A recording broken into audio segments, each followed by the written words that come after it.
We're going to talk about HALT, and that is hungry, angry, lonely, and tired.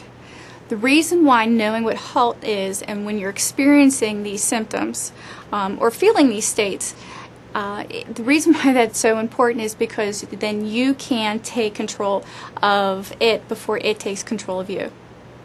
Hungry is, everybody knows what hunger is. It's very different than hungry than craving, and sometimes I think we get those two things confused. Craving is I want something salty, I want something sugary, but being hungry is you're actually hungry. If you eat every 6 hours or so, usually that's when you get about to be hungry. If you've just eaten and you step away from the table and within 45 minutes you're wanting to reach for a snack, that's not being hungry, that's craving. I want to have a certain taste, or I want to munch. And that's not what we're talking about. We're talking about you've missed a meal. You already skipped breakfast, you might not have had lunch. Now you're on your way home and you're hungry. Big surprise, you're going to be a little cranky.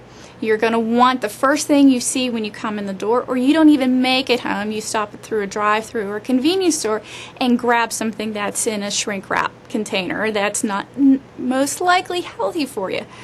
So if you get to those hungry states, the best thing you could do is not get there. Know that if you skip meals, you're putting yourself more at risk. The whole point of these classes is that you learn how to reduce your risks, learn how to prevent putting the weight back on, but also learn how to not set yourself up in self-sabotage.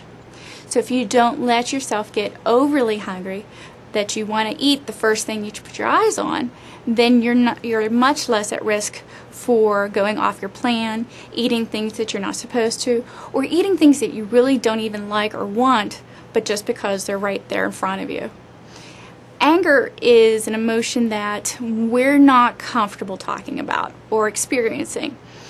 Most people consider anger as a bad thing. Well, it's not. Anger is an emotion that we have a right to feel. If someone does something to us or if something happens, we have a right to be angry about it. What's important is how we respond to it. And one of the tricks about anger is knowing when you're getting angry. And again, there's that level of self-awareness that we work on and try to help you be more aware of before you get hungry, but also before you get angry.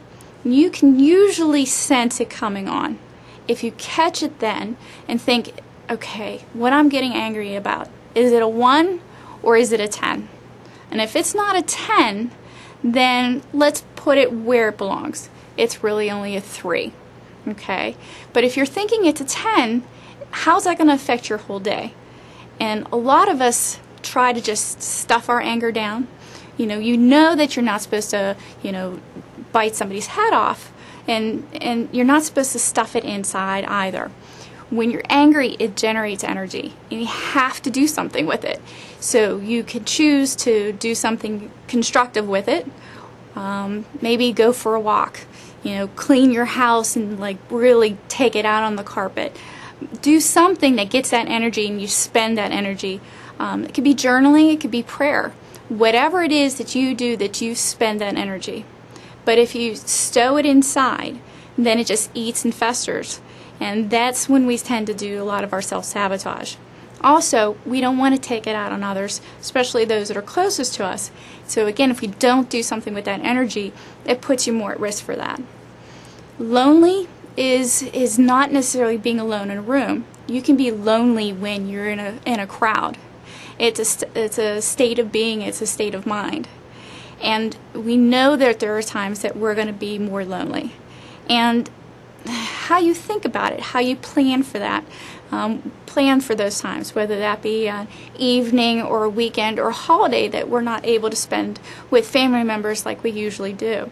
If you plan for those occasions and treat yourself in good ways, other than, again, going back to that emotional eating. You don't want to do that, and then because that only sabotages your goals. When you're angry and when you're lonely, again, when you're hungry, you turn to whatever's the easiest and whatever's quick.